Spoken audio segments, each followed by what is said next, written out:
One of the things I didn't get a lot of information on YouTube is how to troubleshoot some of these centerline drawer slides. And I've got this relatively smaller drawer that I'm trying to get in here, and I want it to fit kind of perfectly and real snug in there.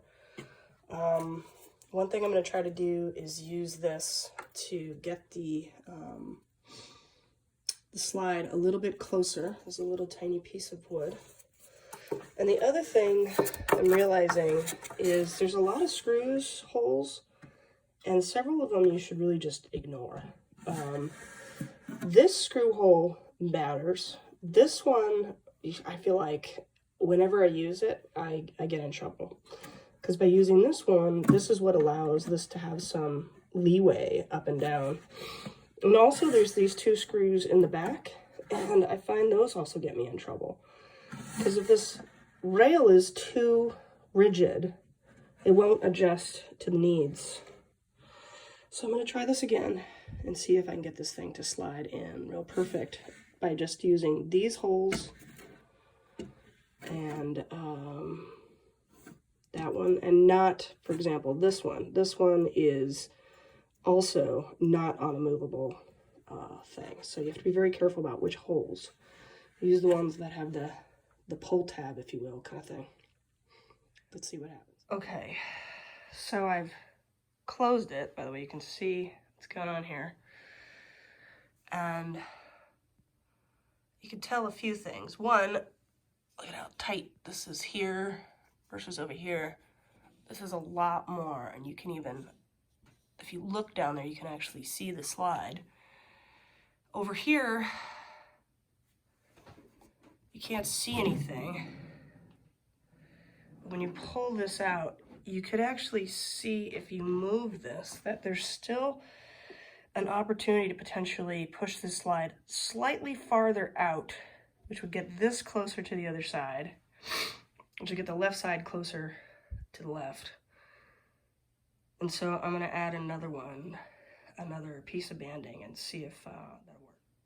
A second ago I called this banding. That's because I recently just did all the banding here. I'm actually not using banding. This is just literally wood that came off of a cut on the table saw when I had to reduce a piece of wood.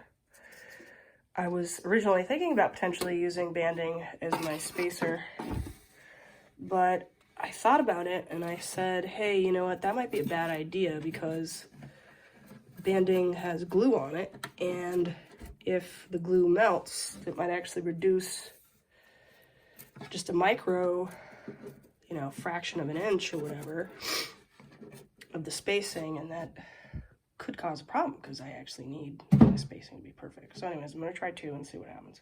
Okay, put it back in. You can see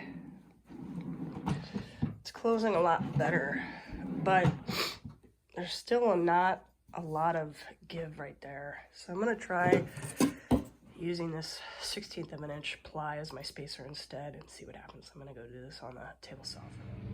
Okay. So, let's see. Pull the puppy out. You can't hear anything. Closes. A little bit more room pushed over. A little less noise over here.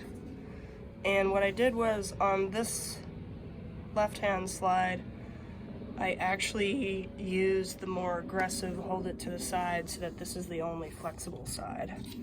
So that ideally, this is the thing giving leeway with time. So I'm actually expecting it to adjust more to the left with time, potentially even. Wow, that was a very tough job. Now, I've got to take this drawer, use the iron to make sure any of the banding here completely attached, make sure the glue fully melted with the iron, and then I'm going to come install it over here.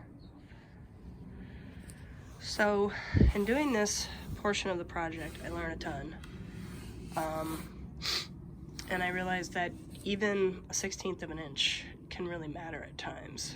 So before I attempt to install this, I've decided I'm going to make sure I have the proper banding on the sidewalls, etc., so I'm not fighting with another factor. Now let me tell you, it's about 49 degrees to get today. I don't know how well this glue is going to work on the banding because of that, but I'm hoping it's going to be good. One tip I learned is that the glue will eventually seep through and do horrible things like that to your iron. So use a piece of cloth to cover the banding while you iron. And then you can basically iron that puppy on right through it.